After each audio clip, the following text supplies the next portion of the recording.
From the Toronto Region Board of Trade, this is Toronto Talks. Toronto, let's talk quantum computing.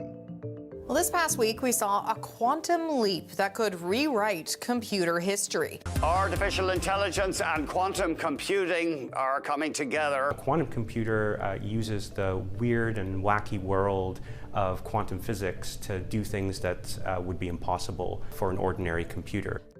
From pharmaceuticals to clean energy, industries are chasing breakthroughs. Quantum computing promises to be the game changer that rewrites the rules. Enter Xanadu, a homegrown quantum computing powerhouse making global waves. Under the leadership of founder and CEO Christian Weedbrook, the company is shattering limits, building computers capable of solving problems in minutes that would leave today's supercomputers grinding away for millions of years. So what does this quantum leap mean for the Toronto Region economy? Here's Christian Weedbrook in conversation with Jennifer Vandervalk, the board's Senior Vice President of Communications and Marketing.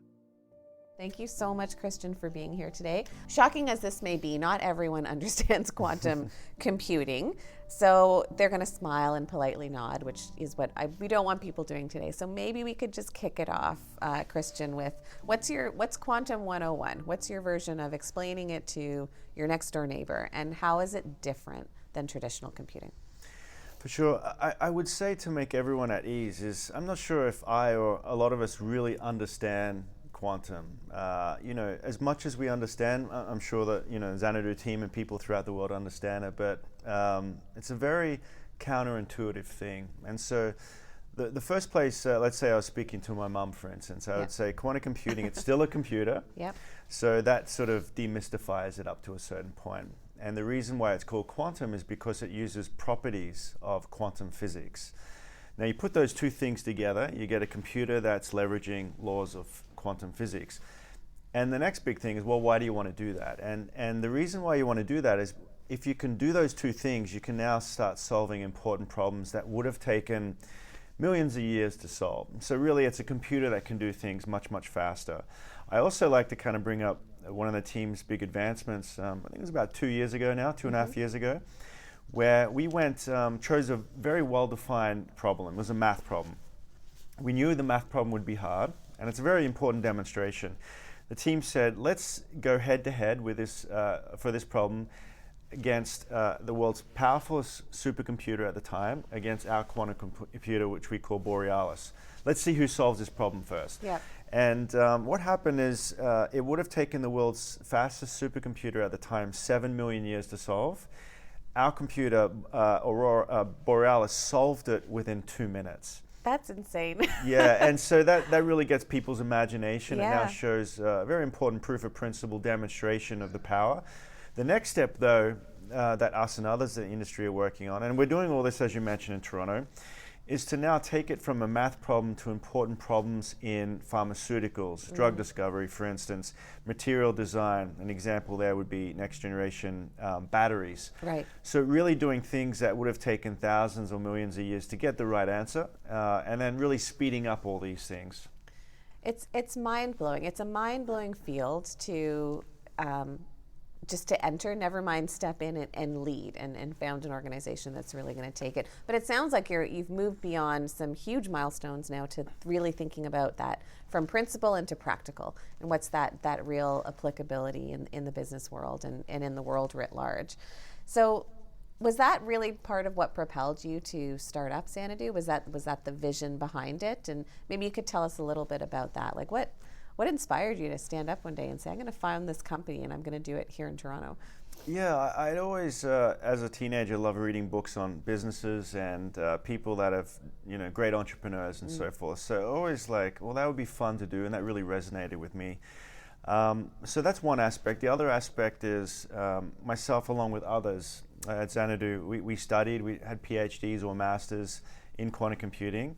And that's really where the talent originated from, including, I guess, the first 80 to 100 hires at Xanadu. Right.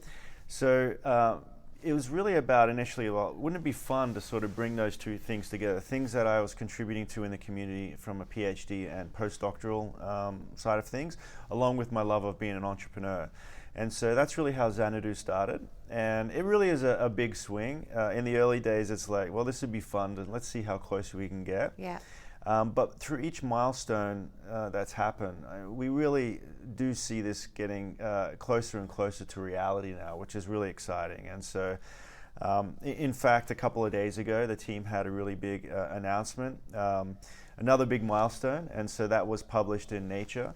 And we got some press around it, and basically the end result is to build a quantum computer that's as large as a data center.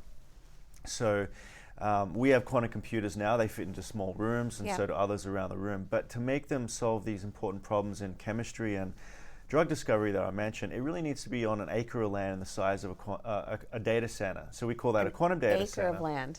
Wow. That's right. So it'll have inside, very much like a traditional data center, thousands of server racks that are networked together. Now this networking, no one's done that before. It's very challenging for quantum computers to be networked. Maybe some have done proof of principle between 2 chips. We showed networking between 35 chips. And that's where it's in those connections where information can be lost. Yeah, exactly. Yeah. So you the networking is traditionally done through fiber optics, where you're sending light. The key thing about our approach is we actually use light or photons anyways to compute. So it's a bit more natural to, once you're computing, is also at the same time distribute information through photonics to the nearby server racks. So that's what the team did, and really shows you that quantum computing can be scalable now. It's really fascinating. So you said you had about 80 employees, but you're more than twice that now. So it's been a big growth period as well. That's right. We're at like over 220 now. By the end of this year, probably around 250. So it's very exciting. I do remember during COVID, we went from 75 to 150, so doubled through the first year of COVID. We actually had, it seems strange now, I think to a lot of people, like COVID seems like it's a bit of a blur, and did it really happen? Yeah. But we had team members, over 50% of our workforce is from overseas, and they come here to Toronto and love it here and want to become citizens. And so a lot of them, during that period would arrive and just be stuck in isolation on the first day that they arrive here. So under those very difficult circumstances, they were still able to perform and do some amazing things. Yeah, that's incredible. And they're still, most of them are still here. They still said, all right, I'm going to stick it out in Canada during this crazy global pandemic. I mean, they probably had nowhere else to go, but they stayed here. They love the team. You know, when you get really great people, other great people want to join. Yeah, it's a classic thing. So being able to do that, as I said, half our workforce is overseas, so therefore the other half is from Canada. So we've really been able to get a lot of talent that's throughout Canada, and particularly in Toronto as well. Well, I mean, it's something that we're well known for, is just the highly educated workforce that we have here, the incredible talent that we have here. And we are facing some challenges here in Toronto with housing affordability, with the traffic congestion that is starting to make people rethink Toronto.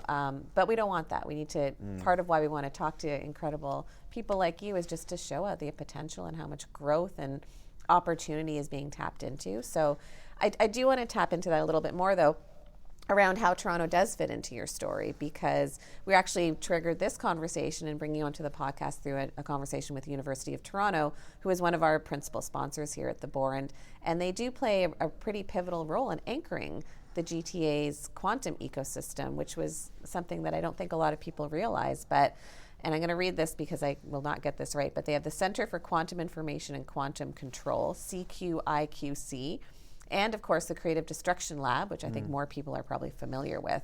But they're driving not just the research side, but the commercialization side, as I understand. 120 stage quantum startups. They house 22 quantum companies, all right here on our doorstep. So I wonder if you could tell us a little bit about, why Toronto? It sounds like you brought some incredible people over, but why Toronto, and how did the region help you to do what you were trying to do? Yeah, it's interesting. So I was actually a postdoc doing research at University of Toronto, and I was there for 4 years. And as soon as I arrived here, I just loved it. never wanted to leave again. And so after my postdoc, getting back to the reasons why Xanadu started, I didn't want to leave Toronto, and unless you become a professor, you have to leave and try to get a professorship somewhere else in the world. Yeah. And so I wanted to stay here, and so starting the company based on my background and interest in that was another reason, is wanting to stay in Toronto and doing it all here. So it just, from my side, a personal love of Toronto, it's great. And as you mentioned, there are challenges, but if you look at the history of any city, there's always going to be ebbs and flows, but as long as over time it's headed in the right direction. So it's a wonderful city. And to your point, Creative Destruction Lab, CDL, we were in their program, and we were actually in their AI program. And there is a good overlap between AI and quantum, but the year after us, they started their quantum specific stream as well. And as you mentioned, many companies have gone through that. So yeah, U of T through CDL has been important for us, a lot of connections. We also have hired a lot of great people from University of Toronto. Some of our most amazing talent has come from U of T. And I always tell people, I was a postdoc at MIT. The best of the best at MIT are equivalent to the best of the best at U of T, without a doubt. Now, maybe there's more of them at MIT because of the popularity, but the best of the best are easily on par, and we've been able to hire a lot of them as well. So some phenomenal people that have been excellent at research, but then just have the other side of the brain for managing and being leaders as well. So it's been very important. The other thing, along with incubators and universities, that's been great is, at least since I've been here, a lot more funding has been made available. And that's something you hear is sometimes a challenge for startups, and especially innovative startups. So that's really great to hear. It's really encouraging to hear that you've been able to tap into and find that funding and support. I think so. What's really remarkable is so far we've raised $250 million. It's remarkable. And and a lot of that is from Canadian investors. So our seed and Series A was led by OMERS, the pension fund here. Yep. And our last round was actually led by Georgian Ventures, one of the big ones here in Toronto and Canada. Okay. And now we're out raising again, and we have this audacious goal. Now we may not achieve it in terms of what it is. We'll raise again, but we'd like all the money to be from Canadian investors, so at least a lot of it. So we have that goal, and the reason is we want to, I think people like to point to past examples or reasons. So if we can do this, hopefully encourages others to do it, because even though it's gotten much easier to raise in Canada, it's still difficult. Yeah. And the knee-jerk reaction is to go to the US or go to sovereign wealth funds around the world. Yeah. But there's no reason to do that. We spend a lot of time in the Middle East, in UAE, Singapore, the sovereign wealth funds there, because they have a reputation of taking big swings. But I actually looked at the top 10 sovereign wealth funds / pension funds in the world. I think Canada has 2 in the top 10. And those are some big swings that they're taking. So yes. I love that. Yes, yeah. Exactly. So the more that we can kind of encourage them to invest, I don't think they should be enforced to invest in Canada. Right. But realizing that there's folks like Xanadu that are true good bets that wouldn't be out of place from investors anywhere in the world. So we have some of the best investors here, some of the best startups and some of the best people. So it's all coming together, particularly in the last 5 to 10 years. So it's an exciting time. I'm pretty sure we're going to quote you on what you just said there, but it's true. It's true, and it's really encouraging, and it's really exciting. And I think that opportunity for investment, and I think for you to throw that audacious goal out there is really exciting. Why not? Why can't that growth be fueled by Canadian investments? Who will benefit from everything that you're doing. Yeah, and I think it triggers things. It triggers, as I mentioned, entrepreneurs saying, well, I don't have to leave Canada now. Yeah. I can raise the money here. It also helps other investors to think, if there's more success stories, hey, we should be looking more here in Canada. So yeah, it's a case of why not? What's the worst that can happen? We're still talking to all the major investors around the world, but we have a soft spot for Canada, and I'm actually from Australia, but a citizen here now, like a lot of people from Xanadu. So yeah, let's kind of give back and do something incredible here. It's exciting. So, I mean, the investment, that growth potential, that support, it sounds like you are able to lock that in, and you're getting it here within Canada, which is great. I want to switch a little bit to that commercialization of the technology and the commercialization of quantum computing. And you referred to it, but it's that principle versus practice, right? So maybe you can tell us a little bit about what that challenge looks like for you and how Xanadu's work is now being applied to solve some real world problems. And you mentioned a few sectors and industries, but could you talk about that a little more?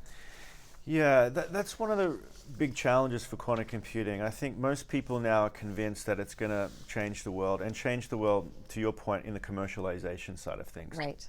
Our hope is that really we'll look back and say when we're old people will look back and we'll think, how did the world survive without quantum computers? Much the same way as imagine if we didn't have digital computing, just regular computers, or we didn't have the internet. Like the amount of discoveries and the information sharing at your fingertips has really changed society. So the internet, imagine the early days, say early 90s of the trying to commercialize it. People were like, what is the internet? Now it's laughable today to even think that. And it's very similar to quantum computing, where the size and the ability to change the world is on par with the internet in the early days. But people didn't know if it was going to take off. They didn't know what the commercialization was. They really didn't. Just can't they couldn't have imagined, actually. Like, how could you have imagined social media? How could you imagine like many things that have come from things that, everything today, you really don't have to leave your home to do a lot of things like buying stuff, banking, and anything, communicating with people. So it's really changed things. I think quantum will be on the same path as that. So huge promise, but like the early days of the internet, there is a struggle with, proving out the commercialization side of things. So us and others in the industry, we do have a revenue, but the true revenue will only come once you actually build these quantum data centers. And another example, we get asked all the time, what's the overlap between quantum and AI? We get that from investors, and there's a strong overlap, but it's unclear exactly, the commercialization side of that, even though all of us believe that it will happen. So perhaps the biggest commercializations will happen once we have this quantum data center, because then people, anyone can kind of log on and run it and then discover things from that. Having said all of that, we focus on next generation batteries. And so once you have this quantum data center, how do people like car companies, battery companies use that to develop new batteries and also new drugs? So are you doing something with Volkswagen in that regard? We are actually, yeah. So they were invested in our last round, a great supporter. We work with them. We have joint patents and so forth. So in other car companies. And the idea is really, take pharmaceuticals. It's well known that to take a drug from conception through computer simulations through drug trials, it can take up to 10 years, $1 to $2 billion. So a decade and up to $2 billion. Now here's the kicker, 90% of the candidates fail. Right. So 90% of your money you've wasted, 90% of the decade you have wasted. Quantum computing offers the chance to flip that. So now you can now solve things instead of a decade, potentially solve stuff within a year. And the idea there is that you're searching for the possible candidates or drugs that you want to actually synthesize or make. It's now giving you the most correct answers to actually do, so you don't have to waste all your time and money. So imagine getting, vaccines or getting cures to, cancer or anything like that. Instead of taking decades, you can now get it in principle in a year. Now, we can't do that yet, and a lot of this is based on the promise of quantum computing, but it gets back to this idea that it took 7 million years to solve this math problem. Right. We can do it in 2 minutes. How can we apply that to things in drug discovery and material design? Well, and that sounds like the perfect sort of scenario where we would look back, we'll be looking back in 20 years, 10 years, who knows, and say, how did we even pursue a new drug in the past without this technology, without this ability to just completely expedite the process? Exactly. Imagine if we didn't have email and you'd have to write letters, just as a very simple example. Yeah. Like, you imagine like the amount of ideas and the slowness of communication. I love reading about the early 1900s about ideas that physicists have in the sort of first 25 years of quantum physics and the development, theoretical development. They would write letters, say Einstein to Dirac or whoever, it'd take months for them to get the reply. By ship. Yeah, exactly. Isn't that crazy? And now, crazy. if they were alive today, or it was equivalent if they had the internet back in the 100 years ago, the ideas and the discoveries you could imagine would happen much, much faster. So that's just email, which we take for granted. So now you throw quantum computing, and it's going to be, it's a very hopeful and remarkable decade ahead for us. Yeah, it's a great analogy. Yeah, the ships versus email. And my first email, I didn't get my first email until I was in university. And there was no one to email. The only people you could email were the other people in your school. And now I've got 2 teenagers who just, they're constant communication with all their friends, with everyone. It really is a different world. Well, here's a very funny example. When the first telephone lines were installed, it's hard to really understand this today. I can't even really understand it, but people didn't know what to use them for. Right. Like, why would you pick up a phone and talk to someone? Like, that just seems weird. Yeah. You didn't have that habit.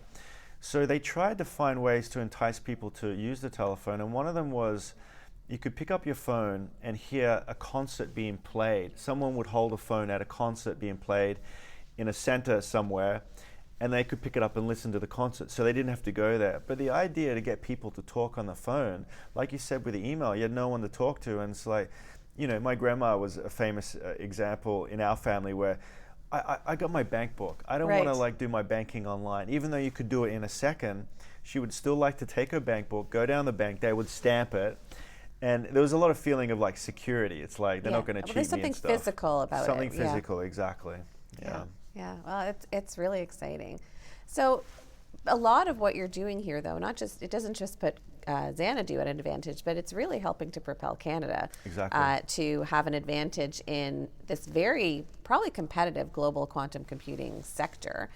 And are there any disadvantages that you've encountered here or barriers that you face that you are looking to overcome from a policy perspective, a partnership perspective, maybe looking where could government step in more to support?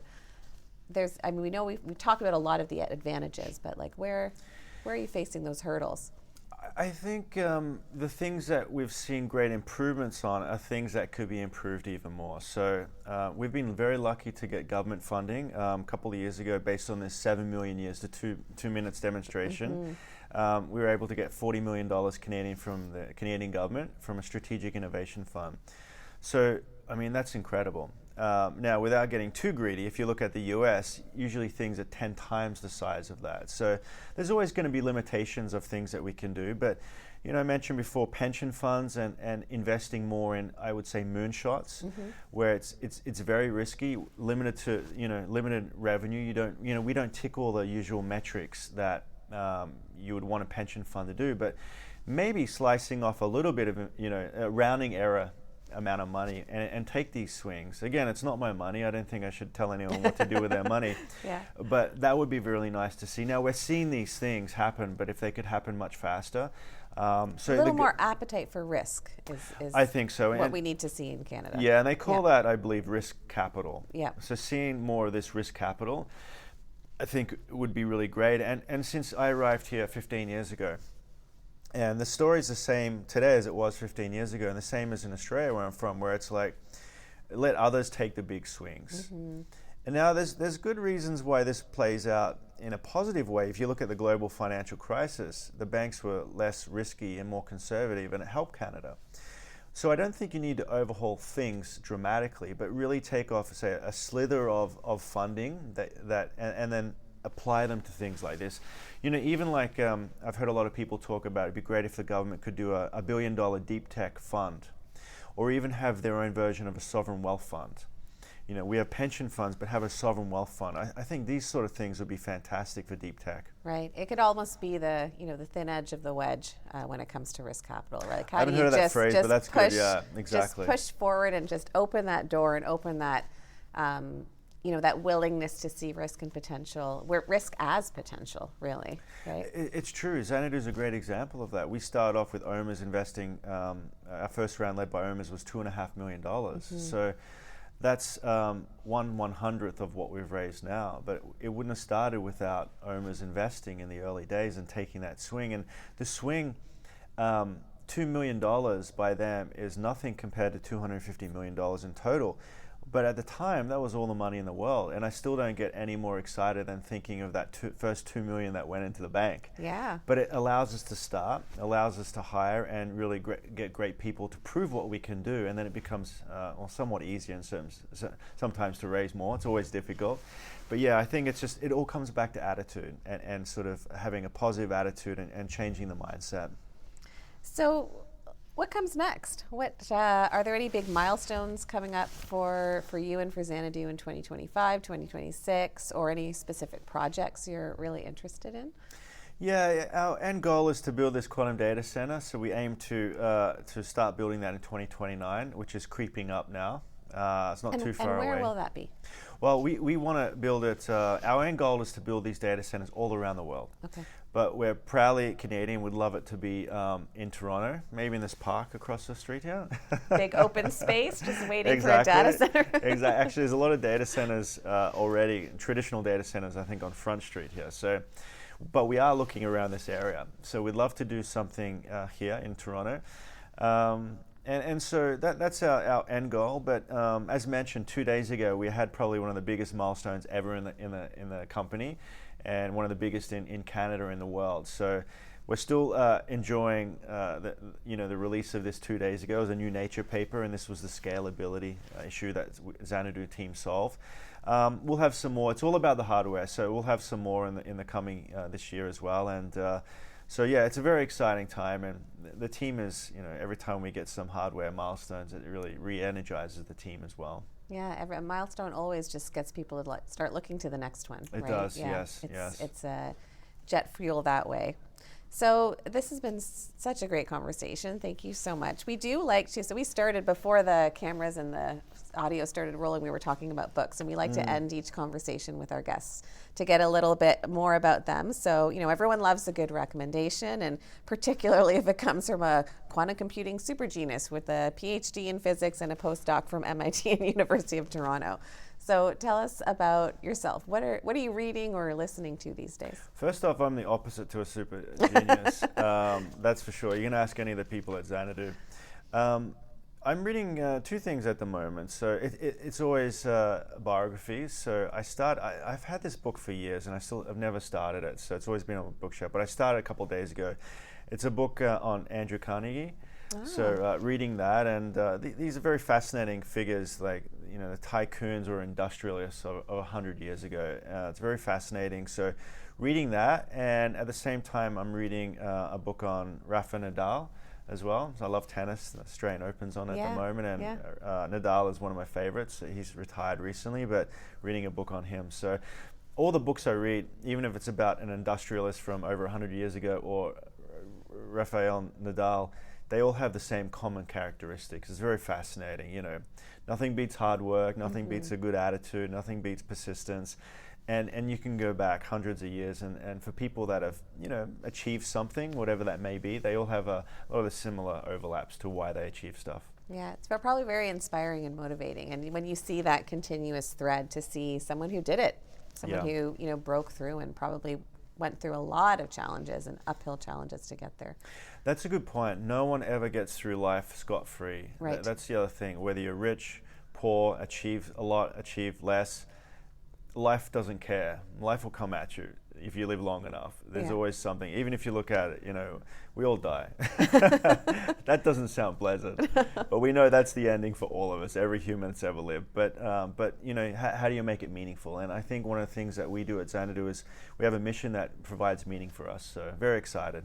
Yeah, one foot in front of the other. Well, it is such a pleasure to see you, and thank you so much for coming in and talking us again today. So Christian Weedbrook, CEO and founder of Xanadu Quantum Computing, happening right here in the Toronto region. It's really exciting, and we can't wait to hear what comes next. Thank you so much. Thank you for having me. That's all for this episode. Thanks for listening to Toronto Talks. Subscribe on Apple Podcasts, Spotify, or wherever you listen. And keep talking, Toronto. Our voice drives meaningful change.